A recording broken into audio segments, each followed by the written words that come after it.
Assalamualaikum warahmatullahi wabarakatuh. Nah, seperti apa kronologinya? Ya, jadi jika kita bicara tentang Perang Dunia Pertama, itu ada dua pihak yang melakukan perang, yaitu pihak sentral atau blok sentral, yaitu teman-temannya Jerman, yaitu yang terdiri dari 4 negara seperti Jerman, Turki, Bulgaria, Austria, Hongaria. Nah, sedangkan kelompok satunya yaitu pihak sekutu atau blok Prancis yang terdiri dari 23 negara yang antara lain seperti Prancis, Rusia, Inggris, Italia, Amerika Serikat, Serbia, Belgia, Rumania, Yunani, Portugal, Jepang, dan lain-lain yang masih ada sebanyak 23 negara. Nah, Perang Dunia I ini melanda wilayah Eropa terbagi atas beberapa front atau wilayah peperangan. Nah, sekarang kita akan membahas satu persatu peperangan yang terjadi ketika Perang Dunia Pertama. Jadi pada Perang Dunia Pertama ini, peperangan itu terjadi di beberapa wilayah seperti front barat, front timur, kemudian juga disebut sebagai front Italia, juga ada yang keempat front Balkan, terus juga ada yang kelima yaitu front laut. Nah, sekarang kita akan membahas front yang pertama yaitu front barat. Ya, front barat di peperangan yang terjadi di front barat. Pada saat itu Jerman menduduki Belgia dan Prancis. Namun Prancis berhasil memukul mundur Jerman dalam perang. Perang yang terjadi di tepi Sungai Marne, yaitu Jerman mengumumkan sebagai perang parit, ya, di Verdun, namun tetap dapat dipukul mundur oleh Prancis, ya. Jadi jika kalian bisa membayangkan front barat ini adalah sebuah peperangan di mana pada saat itu Jerman menduduki Belgia. Jerman bisa menduduki Belgia dan Prancis, ya. Tetapi Prancis itu berhasil memukul mundur Jerman. Nah, sehingga pada saat itu Jerman mengumumkan tentang perang parit, ya. Kalau misalnya kalian bisa melihat video atau gambar, nanti ada yang namanya peperangan di mana peperangan itu membuat yang namanya seperti parit-parit atau seperti selokan, di mana para pasukan itu akan berlindung di parit-parit tersebut, sehingga ketika akan menyerang dia masuk dulu ke parit, kemudian bikin parit lagi menuju ke tempat yang akan dituju, kemudian dia akan masuk lagi ke sana. Itu yang terjadi seterusnya seperti itu yang dikenal sebagai perang di wilayah barat atau dikatakan sebagai front barat, ya. Dikenal juga sebagai perang parit yang diumumkan oleh Jerman, ya. Perang parit yang di Verdun namun tetap dapat dipukul mundur oleh Prancis. Jadi di sini Jerman menyerang tetapi bisa dipukul mundur oleh Prancis. Nah, sekarang kita menuju ke wilayah yang lainnya yang dikenal sebagai front timur. Nah, pada saat di front timur ini, Jerman berhasil memukul mundur Rusia. Ya, jadi ini musuhnya beda lagi. Kalau di front barat tadi, Jerman menduduki Belgia sama Prancis, tapi Jerman bisa diusir oleh Prancis. Nah, pada front timur ini, Jerman berhasil memukul mundur Rusia di dekat danau yang namanya Danau Masuri. Tetapi akhirnya Rusia dan Jerman membuat perjanjian perdamaian di Brest-Litovsk, ya, di Litovsk, ya. Jadi pada saat front timur terjadi ini, Jerman itu berhasil memukul mundur Rusia di dekat Danau Masuri, tetapi akhirnya bisa diakhiri dengan sebuah perjanjian antara Jerman dan Rusia dengan sebuah perjanjian perdamaian di Brest-Litovsk. Nah, itu adalah tentang front timur. Sudah dua front yang kita bahas, yaitu front barat dan front timur. Sudah paham belum di sini? Atau Paris terlalu cepat ya ngomongnya, ya? Ya, karena seperti perang, ya, seperti itu perang itu. Nggak bisa perang itu lambat, pelan-pelan gitu, ya. Pasti perang itu strategi, kemudian dilakukan sebuah penyerangan. Kalau sudah menyerang, berhasil menduduki, ya, itu namanya peperangan. Nah, sekarang kita menuju ke front selanjutnya. Setelah front barat sudah, front timur sudah, maka front selanjutnya adalah front Italia. Nah, front Italia ini maksudnya bagaimana, Pak Aris? Ya, jadi Italia dikalahkan oleh Jerman, ya, pada front Italia tersebut. Karena kenapa? Pada saat itu Italia sifatnya adalah sifatnya adalah bertahan, dan dia pada saat Perang Dunia Pertama ini justru Italia melawan Jerman. Pada nanti di Perang Dunia Kedua, Italia dan Jerman itu malah berteman. Nah, ini coba bayangkan, ya. Jadi di front Italia ini terjadi peperangan antara Italia dengan Jerman, tapi sayang Italia dapat dipukul oleh Jerman, sehingga Italia mundur dan Jerman bisa menduduki wilayah bekas jajahannya Italia. Itu namanya front Italia. Kemudian juga ada yang namanya front Balkan, ya. Jadi front Balkan ini adalah sebuah pertempuran yang terjadi di kawasan daerah Balkan.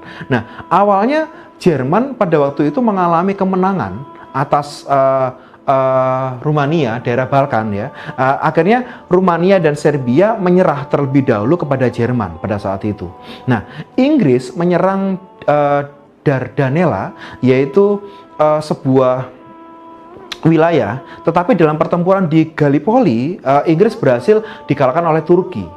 Turki sendiri adalah apa? Bagian dari blok sentral. Nah, akhirnya Inggris mundur dari Turki menuju ke Yunani. Ya, Inggris menghantam Bulgaria dan menyerah tahun 1918. Nah, kemudian Turki itu diserang oleh Inggris dari daerah Arabia, Palestina, dan Irak. Turki menyerah pada tahun 1918. Nah, di kawasan Balkan ini lebih rumit ya peperangannya, karena apa? Ada beberapa pihak yang ikut berperang di situ. Jadi pertama kali yang mengalami kemenangan adalah Jerman di kawasan Balkan. Rumania dan Serbia menyerah dengan Jerman. Ya, sudah paham di sini ya. Jadi Rumania sama Serbia kalah ketika di Balkan oleh Jerman. Terus Inggris sebagai bagian dari sekutu itu menyerang Dardanella. Tetapi dalam pertempuran di Gallipoli, Inggris berhasil dikalahkan oleh Turki. Turki temannya Jerman. Nah, itu ya. Nah, akhirnya Inggris mundur dari Turki ke Yunani. Kalau Yunani bisa dibayangkan, Turki itu perbatasan Eropa dengan Asia, Yunani adalah bagian selatan dari benua Eropa. Nah, maka Inggris mundur ke Yunani. Ya, paham di sini ya. Nah, tetapi rupanya setelah dia mundur sampai ke Yunani, akhirnya Inggris menghantam Bulgaria dan Bulgaria menyerah pada tahun 1918. Nah, Turki yang tadi bisa mengusir Inggris, akhirnya apa? Diserang oleh Inggris dari daerah Arabia, dari daerah selatan ya, Arabia, Palestina, dan Irak. Akhirnya Turki juga menyerah pada tahun 1918. Nah, sehingga dapat kalian simpulkan menurut ilustrasi tadi, ternyata dalam front Balkan ini pihak sentral, pihaknya Turki, pihaknya Jerman ya, ternyata apa? Mengalami kekalahan ya dibandingkan blok sekutu. Nah, sekarang kita menuju ke front selanjutnya, yaitu front laut. Ini agak seru karena apa? Terjadi pertempuran di kawasan laut, tidak di darat ya. Nah, front laut ini terjadi di Jutland. Jutland itu mana? Yaitu antara pihak Inggris dengan Jerman. Jadi terjadinya pertempuran di daerah Jutland itu terjadi peperangan antara Inggris dengan Jerman. Jerman mengumumkan perang kapal selam tak terbatas. Wah, ini jadi Jerman pada waktu itu mengeluarkan beberapa pertempuran armada kapal selamnya yang banyak pada waktu itu, yaitu pada tanggal 1 Februari 1917, yang artinya apa? Semua kapal yang berhubungan dengan lawan Jerman itu akan ditorpedo dan ditembak. Nah, jadi kalau kalian pernah lihat film tentang Pak Ari juga lupa ya, yaitu pertempuran Perang Dunia I, yaitu kapal selam besar miliknya Jerman, dia berhasil menduduki kawasan-kawasan di daerah Eropa. Karena kenapa? Dia mengumandangkan sebuah kata-kata yaitu perang kapal selam tak terbatas. Artinya apa? Semua kapal yang menjadi lawan Jerman ketika melalui kapal selam Jerman itu akan ditorpedo dan akan dihancurkan, akan ditembak. Nah, Jerman pada saat itu menggunakan kapal selam yang disebut sebagai U-boot ya. Jadi tulisannya U-boat ya, U-boot ya. Nah, korban dari perang kapal selam tak terbatas itu adalah kapal dagang Amerika Serikat bernama Lusitania yang diserang pada tanggal 7 Mei 1915 dan Sussex ya. Nah, Amerika Serikat akhirnya yang pertama kali pada waktu itu nggak tahu menahu tentang perang, karena dia pada waktu itu hanya memantau dan melihat peperangan saja. Karena kapal dagangnya diserang oleh torpedo Jerman, akhirnya Amerika Serikat menyatakan ikut perang dalam Perang Dunia Pertama, dan akhirnya apa? Amerika menyerang atau ikut perang melawan Jerman, yaitu pada tanggal 6 April 1917. Nah, jika kalian pengen lihat bagaimana kondisi kapal Lusitania ditorpedo oleh Jerman, bisa lihat nanti di gambar berikut ya, bisa lihat nanti gambarnya. Itu adalah sebuah kapal semacam kapal, kalau kalian lihat seperti kapal Titanic ya, itu kapalnya seperti kapal Titanic, dan itu ketika dia melewati perbatasan daerah di kawasan Eropa, kapal tersebut ternyata ditorpedo dari bawah oleh Jerman, sehingga apa? Mengalami lubang di bagian bodi atau bagian bawah kapalnya sehingga dia tenggelam. Nah, disinilah yang membuat amarah Amerika itu akhirnya apa? Ikut berperang dalam Perang Dunia Pertama. Nah, sedangkan kalau kalian nanti pengen tahu yang namanya kapal selam U-boot atau miliknya Jerman, kalian bisa lihat gambar ini ya, nanti akan lihat. Itu adalah jenis-jenis kapal selam yang dimiliki oleh Jerman, yaitu kapal selam U-boot dari Jerman. Nah, itu adalah tentang kronologi Perang Dunia Pertama yang terjadi di lima kawasan. Ada di kawasan front mana tadi? Iya, front barat ada, kemudian front timur, juga ada yang namanya front Italia, di mana Italia mengalami kekalahan. Juga ada front Balkan yang sangat seru tadi ya, dan front laut yang yang menyebabkan akhirnya Amerika ikut perang dalam Perang Dunia Pertama.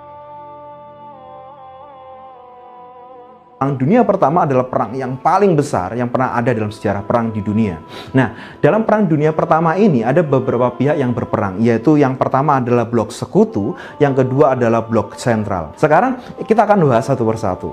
Nah, karena pihak yang terlibat ini ada dua kelompok besar, maka siapa saja kelompok-kelompok dari blok sekutu ini, kemudian siapa-siapa saja kelompok-kelompok dari blok sentral. Ya, mari kita bahas. Yang pertama adalah kelompok dari blok sekutu. Dari blok sekutu itu ada yang namanya Rusia. Rusia mempunyai peranan besar di sini dalam sebuah perang karena dia ingin menguasai Eropa, terutama adalah pelabuhan-pelabuhan yang tidak tertutup es ketika musim dingin. Terus juga ada yang namanya Perancis. Ya, Perancis juga sebuah negara di perbatasan antara Britania dan Eropa, sehingga dia merupakan apa? Juga ingin menguasai Eropa pada saat itu. Juga ada yang namanya Britania Raya. Terus kemudian juga ada namanya Kanada, Italia, dan Amerika Serikat. Itu adalah kelompok blok sekutu. Ayo diulangi lagi, apa saja kelompok blok sekutu? Rusia, Prancis, Britania Raya, Kanada, Italia, dan Amerika Serikat. Sedangkan musuhnya yaitu apa? Blok sentral. Blok sentral itu apa saja Pak Aris? Ya, blok sentral di sini adalah kelompoknya Austria-Hungaria. Terus kemudian juga ada yang namanya Jerman, yang ketiga yaitu Kekaisaran Ottoman atau Turki, kemudian juga ada yang namanya Bulgaria. Nah, negara-negara dari blok sentral ini walaupun cuma 4, tapi dia memiliki kekuatan yang kuat. Nah, kekuatan yang besar. Nah, beberapa negara ternyata bergabung pula dengan grup kelompoknya blok sekutu. Apa saja yang gabung dengan kelompoknya blok sekutu? Nah, yang gabung dengan kelompoknya blok sekutu seperti kerajaan Serbia, terus kemudian juga ada yang namanya kerajaan Rusia, kerajaan Belgia, kerajaan Montenegro, kemudian juga Kekaisaran Jepang, itu juga ikut dalam Perang Dunia Pertama. Dia bergabung dengan blok sekutu pada saat itu, pada Perang Dunia Pertama. Terus juga ada Portugal, kerajaan Romania, kemudian juga ada kerajaan Yunani, Amerika Serikat, San Marino, juga ada Uruguay, Peru, Liberia, kemudian juga ada Cekoslovakia. Nah, beberapa negara lainnya yang tergabung dalam blok sekutu seperti Andorra, Tiongkok atau Cina sekarang ya, terus kemudian Brasil, ada Bolivia, Costa Rica, Kuba, Guatemala, kemudian Haiti, juga ada Honduras, juga ada Ekuador, Nicaragua, Panama, Siam, dan Republik Demokratik Armenia. Nah, itu adalah negara-negara yang tergabung dengan blok sekutu. Wah, kok banyak banget blok sekutu? Iya, karena memang blok sekutu, dikatakan aja sekutu, dia ada perkumpulan, dia apa bersatunya kelompok-kelompok sekutu melawan kelompok yang satunya, yaitu apa? Kelompok blok sentral yang hanya cuma 4 negara. Tapi dalam perkembangannya nanti akan kita lihat mana yang pecah, mana yang gabung, dan sebagainya. Ayo kita bahas sama-sama.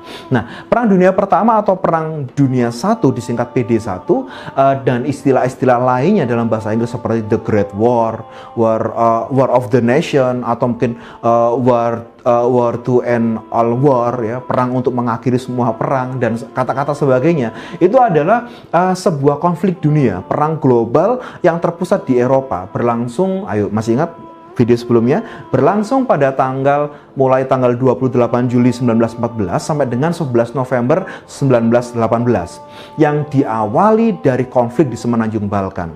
Perang besar ini melibatkan semua kekuatan besar di dunia yang terbagi menjadi dua aliansi bertentangan, yaitu tadi kelompok sekutu atau berdasarkan ETT atau tiga yang terdiri dari Britania Raya, Prancis dan Rusia, dan kekuatan blok sentral yang terpusat pada aliansi tiga yang terdiri dari Jerman, Austria-Hungaria, dan Italia.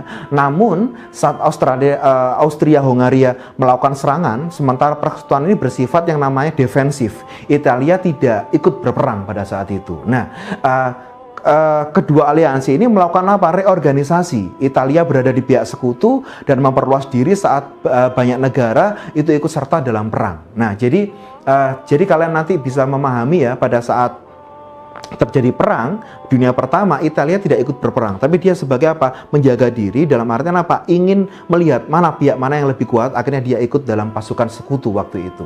Nah, lebih dari 70 juta tentara militer, termasuk 60 juta orang Eropa, itu dimobilisasi, dipindahkan dalam salah satu perang terbesar dalam sejarah ini.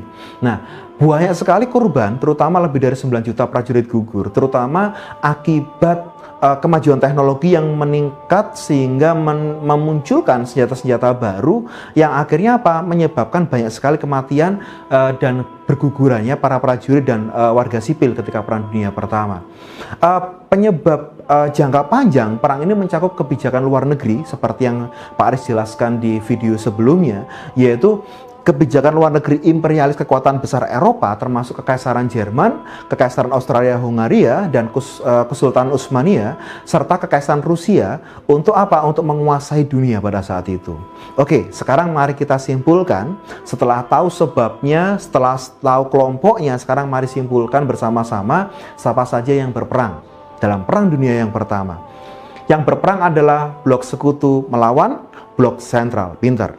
Blok sekutu siapa saja? Iya, ada Rusia, benar. Ada siapa lagi? Ada Prancis, iya. Britania Raya, Kanada, Italia, dan Amerika Serikat. Sedangkan negara-negara lainnya yang cukup banyak bergabung dalam kelompok blok sekutu. Sedangkan lawannya adalah apa? Blok sentral, ya. Blok sentral ada berapa negara? Ada 4 negara, tapi pada saat itu Italia tidak ikut-ikutan, tapi dia apa? Bergabung dalam kelompok sekutu. Blok sentral ada 4 negara, apa saja di situ? Ada Austria, Hungaria, ada Jerman, ada Kekaisaran Ottoman atau Turki ya, terus kemudian juga ada Bulgaria. Nah, semoga kalian dari adanya informasi ini akhirnya tahu kenapa kok muncul yang namanya blok sekutu, kenapa kok muncul blok sentral, terus kemudian mereka ngapain nih? Nah, mereka akhirnya melakukan sebuah perang, yaitu apa? Nah, terjadinya perang besar namanya Perang Dunia.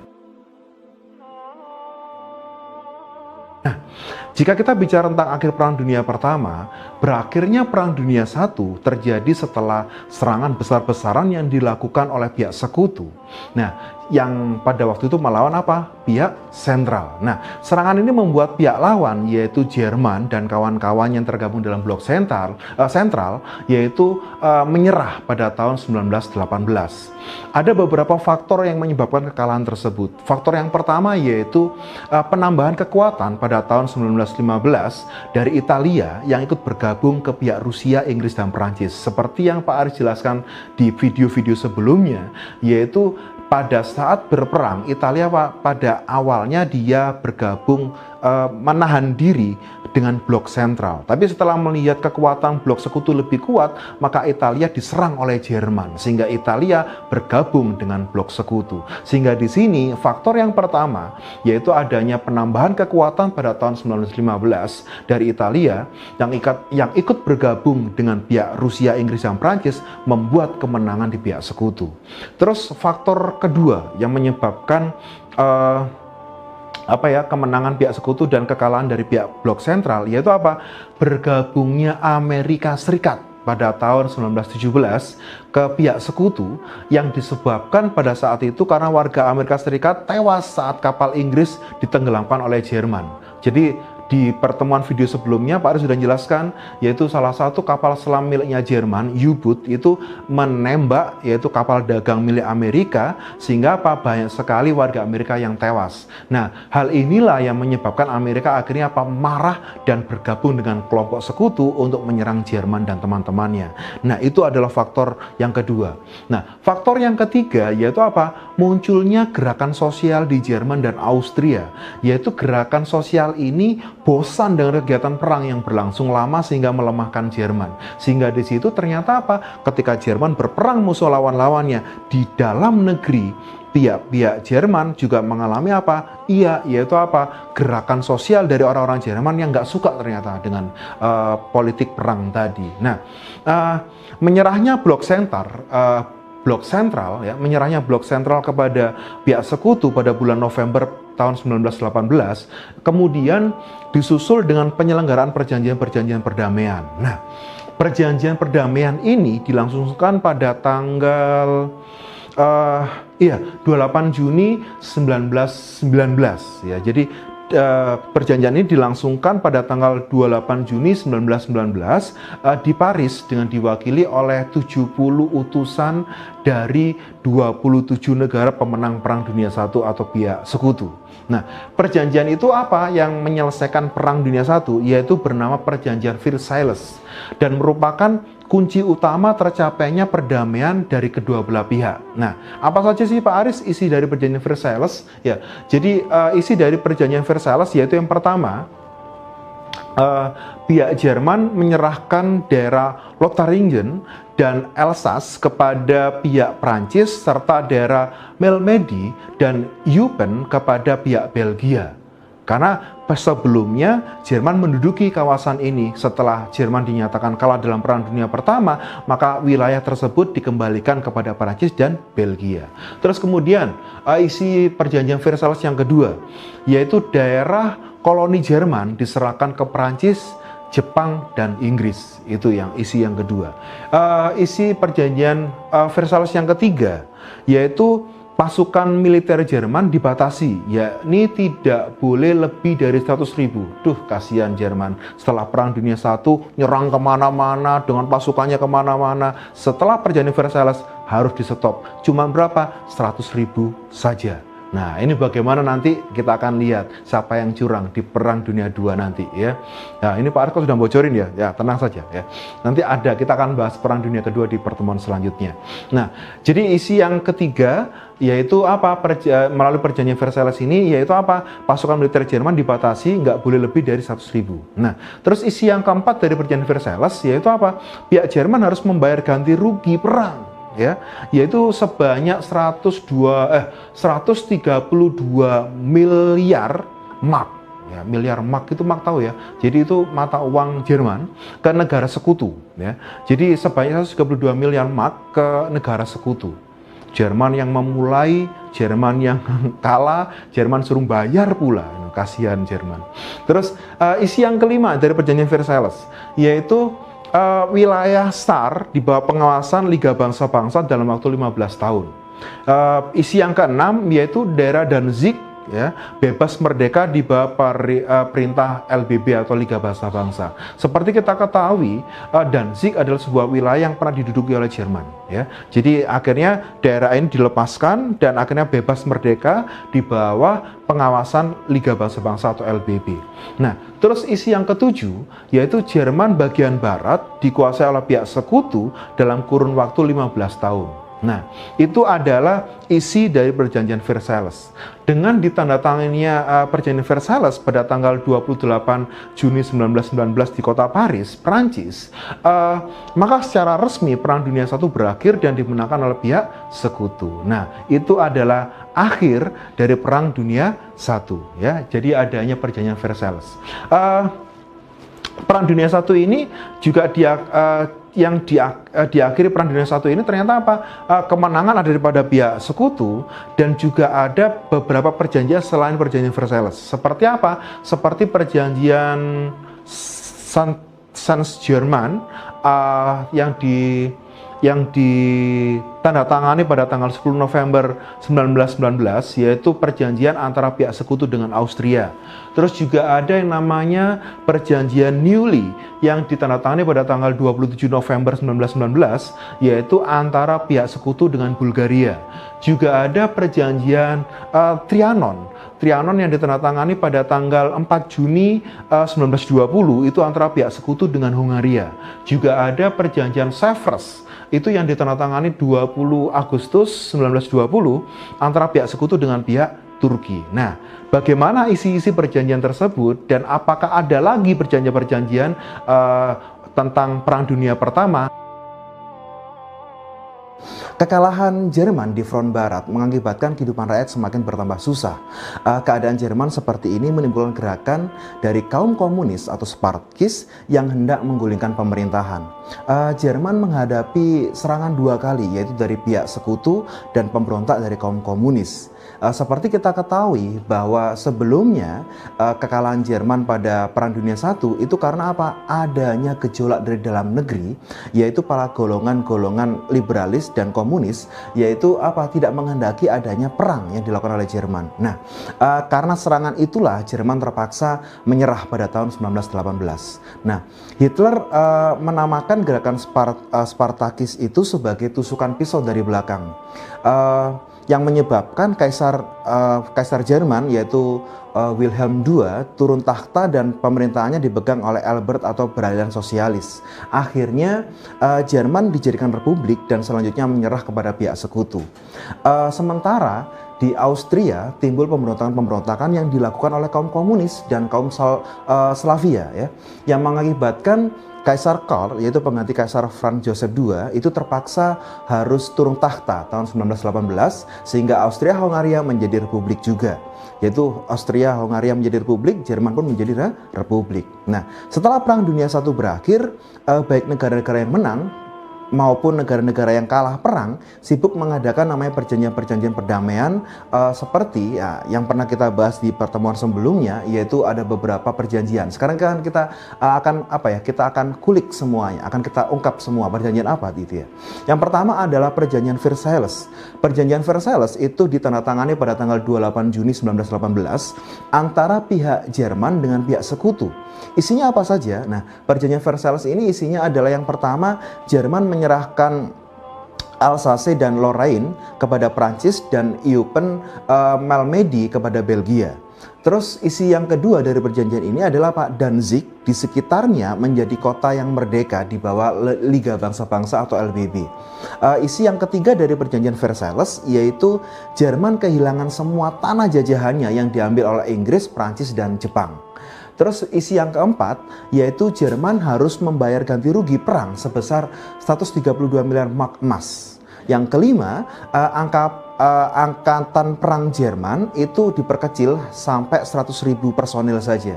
Nah, kemudian juga ada isi yang keenam dari perjanjian Versailles, yaitu kapal perang maupun kapal dagang Jerman diambil alih oleh Inggris. Nah, kalian pasti sudah tahu dong mengapa kok sampai kapalnya Jerman diambil alih oleh Inggris. Karena sebelumnya memang Jerman pernah melakukan sebuah bukan kejahatan perang, tapi pengeboman dari torpedo yang dia lakukan, yaitu menggunakan kapal selamnya, yaitu menghancurkan kapal dagang milik Amerika yang pada saat itu sedang berlabuh di Eropa.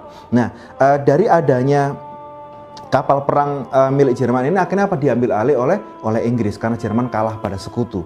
Daerah Jerman sebelah barat Sungai Rhine diduduki oleh sekutu selama 15 tahun. Nah, dalam perjanjian Versailles itu peranannya Presiden Amerika yaitu Woodrow Wilson itu juga ada beberapa tokoh yang berperan besar terhadap perjanjian ini, seperti dari Prancis seperti namanya George Clemens, terus kemudian juga ada yang dari Inggris namanya Lloyd George, dan Vittorio Emanuele Orlando dari Italia. Keempat orang ini dikenal dengan The Big Four. Nah, jadi kalau misalkan nanti kalian ada sebuah pertanyaan di ulangan atau mungkin ada soal, sebutkan The Big Four itu apa? Nah, The Big Four ini adalah tokoh-tokoh yang ketika perjanjian Versailles mempunyai peranan besar dalam menyelesaikan Perang Dunia I. Siapa saja? Yaitu Woodrow Wilson dari Amerika, kemudian George Clemens dari Perancis, kemudian kemudian Lloyd George dari Inggris, kemudian Vittorio Emanuele Orlando dari Italia. Itu adalah the Big Four. Nah, selain yang namanya perjanjian Versailles, juga ada yang namanya perjanjian Saint-Germain, yaitu perjanjian ini itu ditandatangani pada tanggal 10 November 1919, yaitu antara pihak sekutu dengan Austria. Apa saja Pak isinya? Isinya adalah yang pertama, tidak diperkenankan adanya gabungan Jerman-Austria, itu yang pertama. Terus yang kedua, Austria harus menyerahkan daerah Tirol Selatan, terus kemudian daerah Istria kepada Italia dan Bohemia, kemudian juga Moravia kepada Cekoslovakia. Jadi hampir semua jajahan dari Austria itu diserahkan kepada pihak sekutu. Terus kemudian juga ada perjanjian yang ketiga, itu namanya perjanjian Neuilly.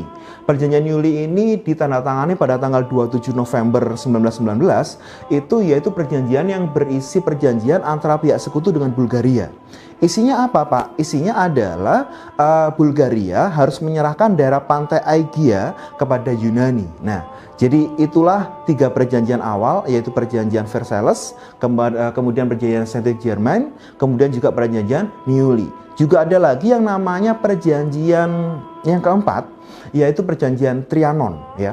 Perjanjian Trianon ini ditandatangani pada tanggal 4 Juni 1920, itu antara pihak sekutu dengan pihak Hongaria, yang isinya ada dua. Yang pertama adalah daerah Hongaria diperkecil, itu yang pertama. Terus yang kedua, keluarga Habsburg tidak boleh menjadi raja di Austria Hongaria. Nah itu ya, jadi itu perisi dari perjanjian Trianon. Juga ada yang namanya perjanjian Savres ya. Perjanjian Savres ini ditandatangani pada tanggal 20 Agustus 1920, itu antara pihak sekutu dengan pihak Turki, yang isinya yang pertama, daerah Turki diperkecil dan hanya tinggal kota Konstantinopel di sekitarnya dan sekitarnya. Terus juga ada isi yang kedua dari perjanjian Savres, yaitu daerah yang penduduknya bukan orang Turki harus dilepaskan. Nah itu ya. Terus isi yang ketiga yaitu Smyrna dan Tracia diduduki oleh Yunani. Dardanella, Laut Marmora, Selat Bosporus harus dibuka untuk kapal-kapal dari semua bangsa. Terus juga ada Armenia diberi status yang merdeka. Sedangkan yang terakhir yaitu Kurdi merdeka. Itu adalah isi dari perjanjian Savres. Sebuah proses pasti menghasilkan hasil. Dan hasil tadi, terutama perang, pasti memiliki sebuah dampak atau akibat. Nah, maka dari itu kita akan membahas kali ini, yaitu tentang akibat Perang Dunia I. Nah, jika kita bicara tentang akibat Perang Dunia I, itu ada beberapa bidang kajian yang akan kita bahas. Yang pertama yaitu di bidang politik. Apa saja sih Pak dampak akibat Perang Dunia I di bidang politik? Jadi yang pertama, di bidang politik, Perang Dunia I mengakibatkan perubahan wilayah dari negara-negara besar seperti Jerman, Rusia, Austria, Hongaria, dan Turki. Ya, jadi negara-negara ini akhirnya apa? Ada yang bertambah wilayahnya, ada yang makin menyusut seperti Jerman, karena dia sebelumnya pernah menyerang di beberapa wilayah. Karena Perang Dunia I dia sebagai blok sentral dia kalah, otomatis wilayahnya dicaplok oleh negara-negara sekutu. Terus dampak politik yang kedua yaitu apa? Kerajaan Jerman, Turki, Austria, dan Hongaria berubah menjadi negara republik yang menganut sistem demokrasi liberal. Sedangkan Rusia menjadi negara republik menggunakan paham komunis atau dikatakan sebagai demokrasi rakyat. Nah, hal ini tidak lepas dari yang kita pelajari sebelumnya, yaitu tentang akhir dari Perang Dunia I, yaitu di mana ketika Jerman mengalami kekalahan Perang Dunia I, beberapa pihak yang ada di dalam negeri Jerman itu menghendaki adanya perubahan, sehingga merubah kerajaan menjadi bentuk negara atau berbentuk republik ya. Terus dampak yang ketiga dari bidang politik akibat Perang Dunia I yaitu apa? Adanya atau munculnya negara-negara baru yang merdeka. seperti contohnya yaitu Mesir, kemudian Iran, ada juga namanya Cekoslovakia, juga ada Yugoslavia, Polandia, Finlandia, Arabia, Syria, dan Lebanon. Negara-negara ini muncul sebagai negara-negara baru karena apa? Pada waktu itu mereka tergerak untuk menciptakan, menumbuhkan nasionalisme setelah Perang Dunia I menjadi sebuah negara baru. Terus kemudian yang keempat, dampak di bidang politik, yaitu timbulnya negara yang jadi kekuasaan LBB. Apa LBB? Liga Bangsa-Bangsa. Jadi ada sebuah kota pada waktu itu namanya kota Danzig yang dikuasai sama Jerman. Ketika Perang Dunia I dia dilepaskan oleh Jerman, otomatis tidak ada penguasanya sehingga apa? Dikuasai oleh LBB. Apa itu? Liga Bangsa-Bangsa. Jadi dampak yang keempat yaitu timbulnya negara yang jadi kekuasaan Liga Bangsa-Bangsa, yaitu kota Danzig. Ya, akhirnya menjadi sebuah wilayah kekuasaan LBB. Juga ada dampak yang kelima di bidang politik, yaitu apa? Terjadinya pengambil alihan wilayah seperti Elzas, kemudian juga ada Lotharingen, terus kemudian Eupen dan Almedi. Ya, itu adalah wilayah-wilayah yang diambil alih, yang pertama kali dikuasai oleh negara blok sentral, akhirnya diambil alih oleh negara-negara sekutu. Terus kemudian dampak yang keenam di bidang politik yaitu berkembangnya paham baru seperti Italia dengan paham fasisnya oleh Benito Mussolini, kemudian juga Jerman dengan paham Nazi oleh Adolf Hitler, terus Turki dengan paham nasionalisme sosialis dan diktator proletariat. Nah, itu ya. Itu adalah dampak atau akibat Perang Dunia I di bidang politik. Nah, sekarang Pak Aris akan menjelaskan tentang dampak Perang Dunia I di bidang ekonomi. Apa saja Pak Aris? Ya, yang pertama di bidang ekonomi munculnya paham baru di bidang ekonomi seperti ekonomi komunisme, kemudian juga ekonomi fasisme dan beberapa ekonomi lainnya. Loh, maksudnya ekonomi fasisme atau ekonomi komunisme bagaimana? Jadi sistem ekonomi dalam sebuah negara itu diatur berdasarkan paham komunis. Sehingga apa? Ada yang bersifat sosialis, ada yang bersifat komunis, juga ada yang bersifat fasis dan liberalis, seperti itu. Itu adalah munculnya paham baru di bidang ekonomi. Terus yang dampak ekonomi yang kedua yaitu terjadinya krisis ekonomi, terutama di Amerika Serikat akibat surplus produksi yang menjalar ke seluruh dunia dengan sebutan namanya adalah krisis Malaysia. Apa itu krisis Malaysia? Yaitu krisis yang terjadi pada tahun 1929 sampai dengan 1930. Kondisi ini disebabkan karena adanya kelebihan produksi di negara produsen, sehingga perdagangan internasional saat Perang Dunia I itu tidak dapat dipasarkan. Sehingga kenapa? Karena kondisi perang. Nah, hal inilah yang menjadi yang namanya apa? Beberapa wilayah di Eropa, kemudian wilayah di Amerika itu mengalami krisis ekonomi yang besar pada saat itu, yang dikenal sebagai krisis Malaysia. Itu adalah di bidang ekonomi. Nah, sekarang kita akan berpindah ke bidang sosial. Akibat Perang Dunia I di bidang sosial itu jelas yang pertama adalah adanya pertentangan kelas. Ya, seperti kita tahu bahwa di sebelumnya ketika kita membahas tentang faham-faham, ada yang namanya faham sosialis itu bertentangan dengan faham liberalis. Maka setelah Perang Dunia I muncullah pertentangan kelas, yaitu pertentangan antara kaum majikan atau pemilik modal dengan kaum buruh atau kaum proletar atau rakyat jelata, sehingga melahirkan namanya faham materialisme. Nah, faham materialisme ini sendiri muncul itu karena adanya desakan dari pemikir-pemikir barat pada saat itu, terutama seorang tokoh bernama Karl Marx dengan dialektika materialismenya dalam sebuah buku yang sangat terkenal, yaitu apa? Adanya pertentangan kelas. Sebuah kelas atau sebuah kemakmuran akan terjadi jika terjadi masyarakat tanpa kelas. Tapi rupanya di sana muncul yang namanya pertentangan kelas, yaitu kelas majikan atau pemilik modal dengan kelas proletar atau buruh sebagai kelas bawah. Nah, hal inilah yang menyebabkan konflik di ranah Eropa, yang menyebabkan akhirnya apa? Banyak sekali yang namanya peristiwa kerusuhan dan sebagainya. Itu di bidang sosial. Terus juga di bidang sosial itu juga ada yang kedua, yaitu adanya gerakan emansipasi wanita semakin kuat. Nah, karena kita ketahui bahwa di medan perang itu biasanya banyak sekali korban dalam hal ini banyak sekali lelaki yang berguguran ya karena meninggal karena adanya perang tadi. Nah, menciptakan yang namanya emansipasi di sini, yaitu apa? Gerakan wanita muncul sebagai bentuk persamaan emansipasi atau kesamaan derajat antara laki-laki dan perempuan. Nah, itu adalah dampak di bidang sosial. Kemudian kita beralih ke dampak kerohanian ya. Di bidang kerohanian, apa Pak Aris di bidang kerohanian akibat dari Perang Dunia I? Jadi ada yang pertama yaitu dampaknya timbul usaha melakukan perdamaian dunia. Jadi ada keinginan dari beberapa negara yang berperang, terutama Amerika pada saat itu mengharapkan adanya perdamaian ya. Sehingga muncullah yang namanya LBB. Apa itu LBB? Liga Bangsa-Bangsa.